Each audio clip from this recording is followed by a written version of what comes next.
ప్రభుత్వ మెడికల్ కాలేజీల ప్రైవేటీకరణకు వ్యతిరేకంగా ఉద్యమం ఉప్పెనలా కొనసాగిందని రాజంపేట వైసీపీ ఎమ్మెల్యే అకేపాటి అమర్నాథ్ రెడ్డి, పీలేరు మాజీ ఎమ్మెల్యే చింతమనేని రామచంద్రారెడ్డి పేర్కొన్నారు. కోటి సంతకాల వినతి పత్రాల సేకరణ ఉద్యమం విజయవంతం కావడంతో రాయచోటి వైసీపీ ఆధ్వర్యంలో భారీ ర్యాలీ నిర్వహించారు. అనంతరం జెండా ఊపి రాష్ట్ర ఐసీపీ కార్యాలయానికి తరలించారు. ప్రభుత్వ వైద్య కళాశాలల ప్రైవేటీకరణ ఆపేంత వరకు ఉద్యమాలు చేపడతామని రాజంపేట వైసీపీ ఎమ్మెల్యే అకేపాటి అమర్నాథ్ రెడ్డి, పీలేరు మాజీ ఎమ్మెల్యే చింతమనేని రామచంద్రారెడ్డి హెచ్చరించారు. మరింత సమాచారాన్ని మా ఉమ్మడి కడప జిల్లాల ప్రతినిధి షబ్బీర్ మరిన్ని వివరాలు అందిస్తారు. కళాశాలల ప్రైవేటీకరణకు వ్యతిరేకంగా అన్నమయ్య జిల్లా వ్యాప్తంగా కోటి సంతకాల సేకరణ కార్యక్రమం ఊవెత్తున కొనసాగుతోంది. ఇవాళ కోటి సంతకాల సేకరణ కార్యక్రమం విజయవంతం కావడంతో అన్నమయ్య జిల్లా వ్యాప్తంగా పెద్ద ఎత్తున ర్యాలీ నిర్వహిస్తున్నారు. ఈ ర్యాలీ గురించి మనతో మాట్లాడడానికి రాజంపేట ఎమ్మెల్యే ఆకేపాటి అమర్నాథ్ రెడ్డి ఉన్నారు. ఆయన ప్రయత్నం చేద్దామన్నా. చెప్పండి, ఈ ర్యాలీ ఎలా కొనసాగుతా ఉంది?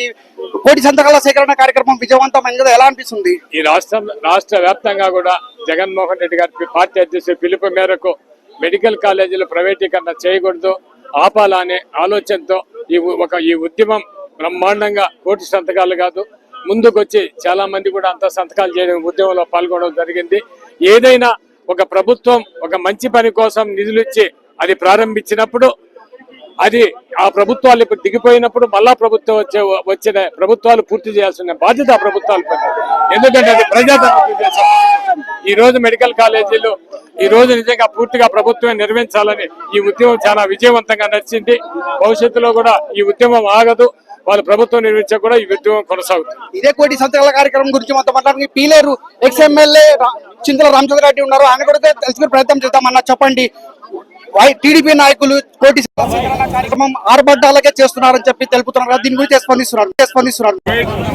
ఈ యొక్క ప్రభుత్వ మెడికల్ కాలేజీలను ప్రైవేట్ వ్యతిరేకంగా ఈ రోజు వెల్లువెత్తిన జనమే దానికి నిరసనమని కూడా నేను తెలియజేస్తున్నాను. మరి ఖచ్చితంగా ఇది తెలుగుదేశం ప్రభుత్వం పతనానికి నాంది అని కూడా తెలియజేస్తున్నాను. మరి దాదాపు 70 రోజులుగా నిరసన వ్యక్తమవుతున్న ప్రజలు తీవ్రంగా ఆగ్రహం వ్యక్తం చేస్తున్న ఆందోళన తెలియజేస్తున్న చంద్రబాబు ప్రభుత్వం బేఖతారంటూ ఈ రోజు ప్రైవేటీకరణకు మొగ్గు చూడడం చాలా దారుణము, దుర్మార్గము. మరి ఇది అంతం కాదు, ఇది ఆరంభము. మరి ఎన్ని రోజులైనా ఎన్ని నెలలైనా ఏది ఏమైనా మరి చంద్రబాబు నాయుడు ప్రభుత్వం వ్యతిరేకంగా వైఎస్ఆర్ పార్టీ పోరాటం చేస్తోంది. ఖచ్చితంగా వైఎస్ఆర్ పార్టీ ఏం డిమాండ్ చేస్తుందంటే ప్రైవేటీకరణ నిర్ణయాన్ని వెనక్కి తీసుకోవాలా, మీ కేబినెట్ నిర్ణయాన్ని వెనక్కి తీసుకోవాలా, తిరిగి ప్రభుత్వ ఆధ్వర్యంలో నడవాలనేది వైఎస్ఆర్ పార్టీ అభిమతం అని చెప్పి కూడా నేను తెలియజేస్తున్నాను.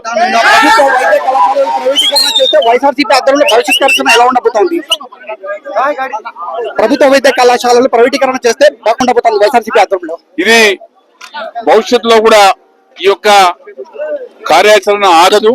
మరి ఇంకా మా పార్టీ అధ్యక్షుడు జగన్మోహన్ రెడ్డి గారు ఏదైతే నిర్ణయం తీసుకుంటాడో దీన్ని ఖచ్చితంగా మేము అమలు చేస్తాం.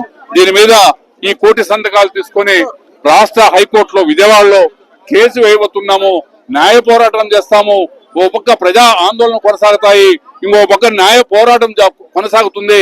ఆ విధంగా మరి చంద్రబాబు నాయుడు గారి నిర్ణయాన్ని ఉపసంహరించుకునేంత వరకు కూడా ఈ ఆందోళనలు ఈ విధంగానే కొనసాగుతాయని చెప్పి కూడా నేను తెలియజేస్తున్నాను. ప్రభుత్వ వైద్య కళాశాలల ప్రైవేటీకరణ ఉపసంహరించుకోవడం లేని పక్షంలో వైఎస్ఆర్సీపీ ఆధ్వర్యంలో పెద్ద ఎత్తున ఉద్యమాలను ఉధృతం చేస్తామని చెప్పి వైఎస్ఆర్సీపీ ఎక్స్ ఎమ్మెల్యేతో పాటు రాజంపేట ఎమ్మెల్యే ఆకేపాటి అమర్నాథ్ రెడ్డి హెచ్చరిస్తున్న పరిస్థితి. కెమెరా పర్సన్ అన్సర్తో షబ్బీర్, శ్రేష్ టీవీ న్యూస్, ఉమ్మడి కడప, అన్నమయ్య జిల్లా.